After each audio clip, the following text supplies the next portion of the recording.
If you're choosing between an Ecobee or a Nest, let me tell you the pros and cons. The cons on Nest, first of all, it's owned by Google, and they're not necessarily in the HVAC business. Ecobee is owned by Honeywell. Honeywell is in the HVAC business, and they have been forever. Now, first, on the Nest thermostat, you have this white one, and it's $99. It's cheap for a reason.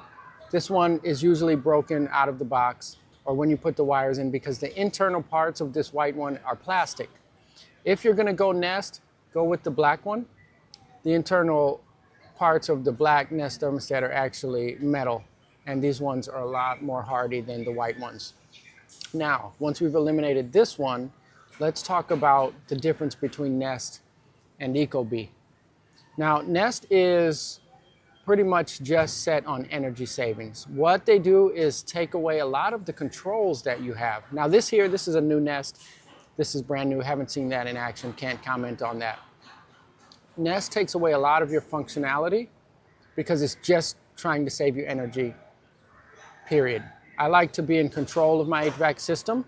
So the Ecobee will save money on energy and it doesn't take away a lot of your controls. Now, when you get either one of these, don't connect them to the energy savings program where they save money on your electric bill because that'll completely take away all your power and the local energy will actually change your temperature. All right, now this Ecobee works with Alexa. You can see here it has a microphone where you can talk to it, and they both have room sensors. So you can put a room sensor in 5 different rooms if you want. And what it'll do is it'll average the temperatures in all the rooms. So if you have hot spots, it does okay. It does okay. Nest does also offer room sensors here. So if you're choosing between Nest and Ecobee, my choice is definitely not the white one. If you're gonna get Nest, get a black one, but all in all, I would say go for the Ecobee and go ahead and go for the higher end one.